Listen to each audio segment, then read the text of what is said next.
nothing better than coffee. I've mentioned this a few times. Buyers are being persnickety. Buyers are holding off. Buyers are in the control seat. They're driving the bus today. It's true. I mean, I don't know how else to explain it because the market has slowed down. Now, well-priced houses that are positioned well, that are completely done up, they're going to get a lot of attention. There are still buyers out there. They're being picky though. They want a fully turnkey house. They want to pay the right price for it, and they're taking their time. Ryan Lundquist, who is an appraiser up in Sacramento, i.e. the Sacramento appraisal blog, he's my muse. He does a lot of great graphs and charts and great information for Sacramento area. And while I don't service it a lot, I take his information and I copy it and use it for my own. And obviously I share it with him. And that's why when you see his name as a hashtag, that's because I'm sharing the information that he sparked the interest with me. So that's why I use him a lot. But here, this thing right here, it makes a lot of sense, right? Buyers and sellers are talking. They're like, hey, I don't know if I want to buy your house. I think I'll wait a little bit. I think I want to take some time to buy your house. Now, there's a lack of urgency today, right? Why would they? 4 years ago, 2021, we had a firestorm. It was mad. I had 15, 20 offers on every house. It didn't matter. People were desperate to get in because the rates were so low. Today we're at 7%. We'll talk about that in a minute. This gives buyers some breathing room, and I think it's healthy. And I always say that we're at 2,000 homes for sale to be a balanced market, but I think we're at a balanced market right now at like 1,400-ish, simply because the rates are so high, buyers are waiting, and actually our inventory has kind of peaked off. So I think right now we're at a good, happy median place for buyers and sellers to come together, as long as everything works for everyone. Is the seller going to get that high price that he was hoping for because that house sold 3, 4, 5 months ago at that price? Maybe, if it's in great shape and what have you. But if your house is dialed in and it's priced right and you attract the market, you're going to sell. I'm going to get a lower price. I'm going to get a higher price. Who's going to win? Buyers are willing to stay and wait. And guess what? They have a lot of houses to choose from. So if your house goes into contract, there's 5 other houses that they can look at that they've been waiting on. So demand has absolutely been shrinking. I did something like this. I have it here. Sales volume come May, and I have it. Oh, where is it? Maybe it's no. Sparked my brain. I remember making that. Let's see if I actually sheet 19. Oh, there it is. This is year to date, January. See if I can shoot that there. January through June, 2001 to 2025. We're the lowest right now. We have been in 25 years, guys. 24 years. If you take that aggregate, that's, I don't know why that's that. This is Santa Clara County homes aggregate year to date stacked. That means it goes all the way to December. It shows something similar, alarming wise, but 2004 we had 17,000 homes for sale or sold. Right now we're at 30,000 homes for sale. In 2004 we had 8,000-ish homes sold by June of last year. Now, this is just mid-June. This is done a couple days ago, so it's not exact, but we're still so pathetically low because rates are down. Now, it's high. Rates are high. Economic uncertainty, job loss uncertainty. We don't know where we're going, right? So take that as a heed. If you're thinking about buying, this is a great time to buy, right? Fannie Mae forecasts a sharp dip in mortgage rates by end of year. Next week, June 17th or 18th, the feds are going to testify and talk about lowering the rates. We're expecting 0.25%. We would like to see 0.5%. Don't know if that's going to happen or not, but we need to see rates come down in order for buyers to get active again. Beware though, if rates do come down, more buyers will enter the market, meaning more competition. So just keep that in your head. Now, I did this real quick. We're going to go into a little exercise. Rates today are 7%, but if you buy a $2.3 million house, we'll talk about why 2.3 is important in a second. You can buy it down with a point or so and drop it down to 6%. You're still paying $10,000 a month for that. The average household income, or the median household income, is $159,000, and the median income was $77,000. How do people afford it? Well, people are affording it. I don't know how they're doing it because look. Okay, so let's go into this real quick. Buyer's net sheet. I'm going to open this up so you can take a quick look.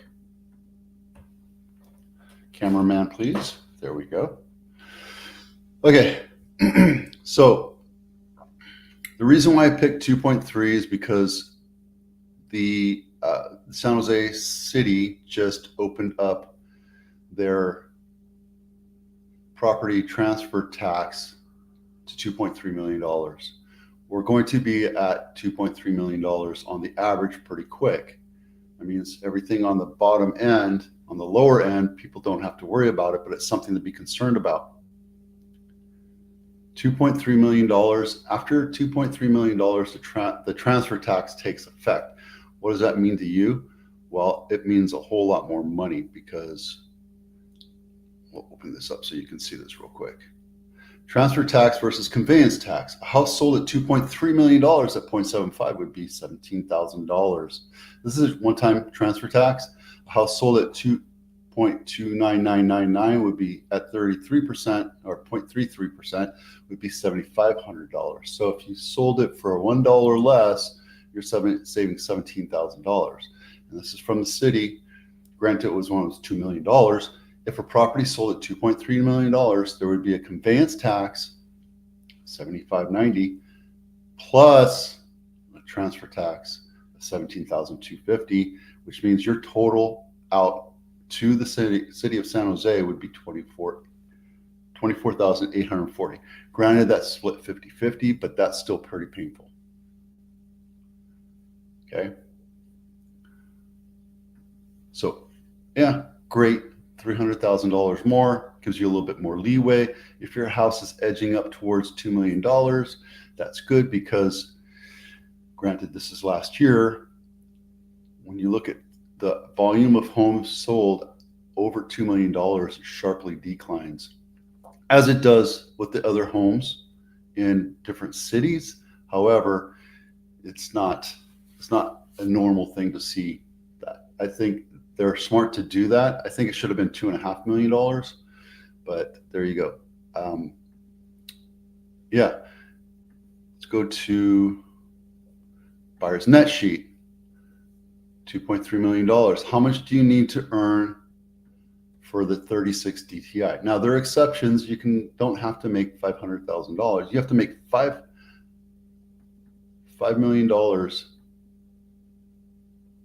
that right? Yeah, your debt to income, you need to be making $5 million. No, it's times 500,000. You need to make $662,000 in order to qualify to buy $2.3 million. That's a household income. So both of you have to be making about $300,000. There's exceptions. What happens if you only make $500,000 combined? Well, yeah, you can still get into it, but there's going to be an exception, meaning your points are going to be a little bit higher. And your total out would be about $13,000 a month. And an exception means you're going to be paying like 0.25% more. So let's make that 6.25. Now you're paying $14,000 a month. But if you're making $500,000, $600,000, that's a great write-off right there, right? That you need to spend that money anyway. Okay. And there are people out there that are making that kind of money. So if you're watching this, you're like, how do people make that kind of money? This is Silicon Valley, right? It costs a lot of money to live here. You need to make a lot of money. And if you don't have that mindset, then you're making the median price, right? I make more than the median price or income, but still I can't afford a $2 million house or $2.3 million house. There you go. Yep. If you're thinking about selling, a little commercial quick. If you're thinking about selling right now, this is a great time to download this checklist. It helps you walk through every nook and cranny of your house so you can get your house ready to sell. So you get rid of, or you can repair all the little tiny things. And if you need a handyman, give me a call. You're going to get all my information anyway. Give me a call. I have plumbers, I have handymen, I have landscapers, I have painters. They're all super busy right now working on all the different houses I have coming up for sale. So just be aware that this is how we do it. We want you to have your house repaired. I know a lot of people are like, I'm not going to fix this, I'm not going to fix that. Well, you don't have to, but that's going to detract a buyer's eyeball. And remember, we just talked about buyers are being patient. Their sense of urgency has waned. And this is good because for the last 3 decades, sellers have gotten complacent about presenting their house as best light possible. And now it's time for you to do it. I'm sorry that that's the way it is, but I'm seeing it all over the place. We have homes that are on market. We have over 300 homes on market over 40 days. Because it's overpriced for the condition and the market. Location, condition, market, right? Get your house looking pretty, set realistic expectations for yourself on price, list it a little bit low, attract the market, get your house sold without a lot of drama. Okay, what you get for $2 million in San Jose, this is in my neck of the woods. Colleen Drive, not my listing. This is a 4-bedroom, 2-bath, 2,200 square foot home built in 1979. It's a beautiful house. This is against the hills. So it faces north and it's staged beautifully. Great little house. The older kitchen, but I still love it. I prefer wood.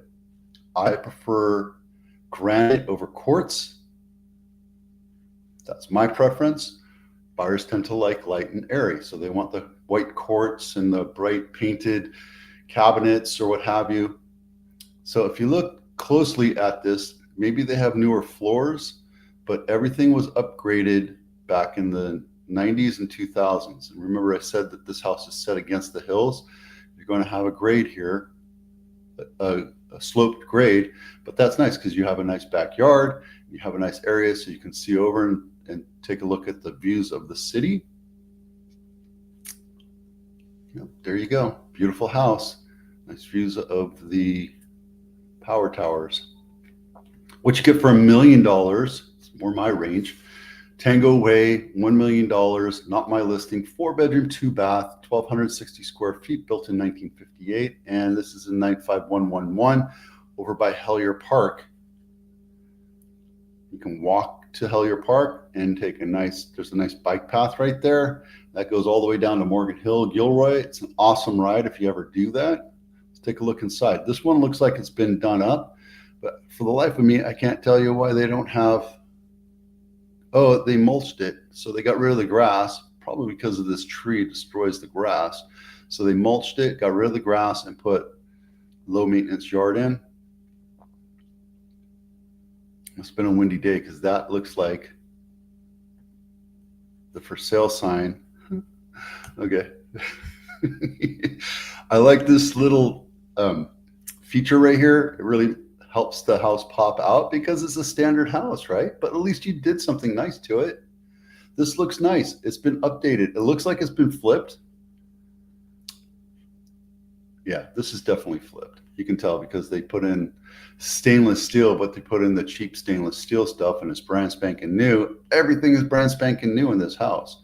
So yeah, while this is flipped, I would take a closer look at the workmanship, and that's the finer details. That's why you have an agent that knows how to look through and find different things. See, they kind of cheaped out. They went mulch instead of grass.